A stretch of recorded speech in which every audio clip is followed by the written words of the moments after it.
Today, warmth is just a button away, but for most of human history, surviving winter was a daily battle. Before modern technology, people relied on hard-earned knowledge, reading the skies, building insulated shelters, and crafting clothing to trap heat. Every decision, from home design to travel, was dictated by the seasons. Fire was the main tool, but open flames were dangerous, inefficient, and hard to control.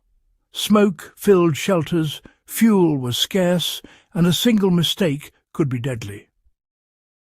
Over time, people learned to tame fire, seeking ways to make limited fuel last and heat safer.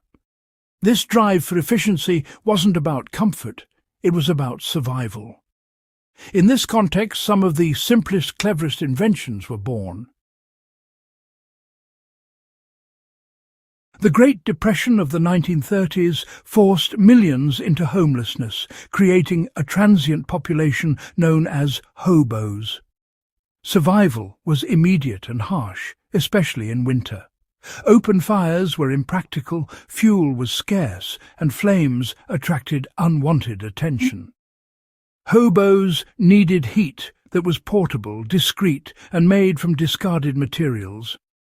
This necessity sparked a wave of resourcefulness. Nothing was wasted, everything was repurposed. In makeshift camps, knowledge was shared, where to find work, how to stay safe, and crucially, how to survive the cold. Skills weren't written down, they were passed from person to person. Out of this environment, the iconic hobo canhita was born. It was a solution anyone could build using only scraps, and it often meant the difference between freezing and surviving. The hobo canhita became a symbol of ingenuity and shared wisdom. The hobo canhita wasn't invented in a lab. It was folk technology, refined by necessity. Using a large metal can, hobos created a portable, efficient stove from trash. The design miniaturized the principles of a wood stove, controlled airflow, a contained fire, and a cooking surface. It turned waste into a personal furnace, a lifeline for those on the move. The heater was compact, easy to carry, and used minimal fuel, twigs, paper, or scraps. Its contained flame was less visible, offering warmth and safety without drawing attention.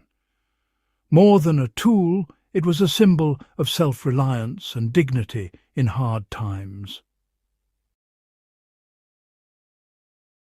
The genius of the hobo canhita is its ability to shield fire from wind, rain, and cold.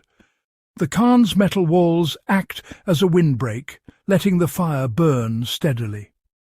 Air holes at the bottom create a chimney effect, drawing in oxygen and making the fire hotter and more efficient. Minimal fuel is needed. Twigs, leaves, or cardboard suffice. The contained fire produces less smoke and more heat, radiating warmth in all directions. The top serves as a stable cooking surface. An internal grate keeps fuel off wet ground, making it easier to light even in damp conditions. The hobo canhita is a small fortress against the elements. Building a hobo canhita is simple and resourceful. Start with a large, clean metal can, like a coffee or vegetable tin.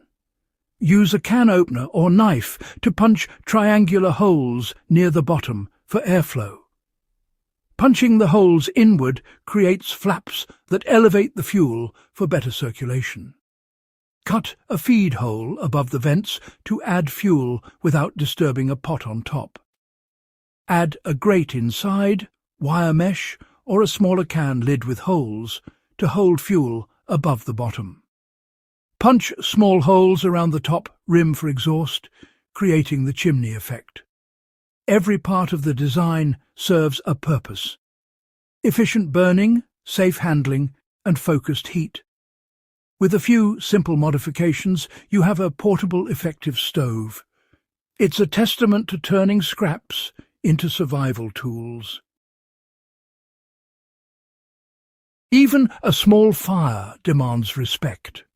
Always place the heater on bare dirt, rock or sand to prevent accidental fires. Ventilation is crucial. Never use the heater in a closed space without fresh air, as carbon monoxide is deadly. The feed hole allows for small, controlled fires, reducing risk. Tending the heater is a calm, methodical process. Add fuel slowly, keep the flame steady. Never leave the heater unattended. When finished, let the fire die down and fully extinguish the coals with water or dirt. These safety habits protected both people and the secret campsites they relied on. Knowledge of safe use was as vital as knowing how to build the heater. The hobo heater was more than a source of warmth. It provided a bubble of heat, crucial for survival and rest.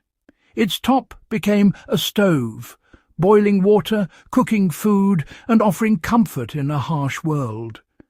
The heater's light pushed back the darkness, enough to read, mend clothes, or see a friend's face.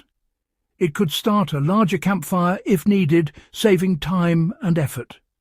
Wet clothes could be dried nearby, preventing frostbite. Hot water for washing improved hygiene and morale. In every way, the heater sustained life, offering warmth, food, light, and dignity. The hobo heater represents a survivor's mindset, quiet, practical, and creative. Self-reliance was essential. You had to make your own warmth, food, and shelter. Creativity turned trash into tools, seeing potential in every discarded object. Adaptability was key. Plans changed with the weather, work, or the mood of a town. The survivor's spirit learned from every challenge, always ready to adjust. Knowledge was shared freely. Veterans taught newcomers, making the whole community stronger. The heater itself spread because it worked and because people helped each other. This mindset wasn't about isolation, but about resilience and learning from hardship. Every obstacle became a lesson in resourcefulness. The hobo heater is proof that ingenuity thrives in adversity. Today, we rely on complex systems, power grids, supply chains, technology, but when these fail, we're reminded of the value of simple, robust skills. The hobo heater teaches resilience, meeting basic needs with basic tools. Knowing how to create heat and cook without modern conveniences is practical insurance. It builds confidence and reduces fear in a crisis. The survivor's mindset also challenges our throwaway culture: repair, repurpose, and make do. These skills are sustainable and reconnect us with the satisfaction of making things ourselves. The story of the hobo heater is more than history. It's a guide for today. True preparedness is about knowledge, skill, and creativity, not just gear. In uncertain times, our greatest asset is our own ingenuity. Energetic, friendly. If you enjoyed this story and want more survival tips, don't forget to hit that subscribe button, give us a like, share this video with your friends, and drop your thoughts in the comments below.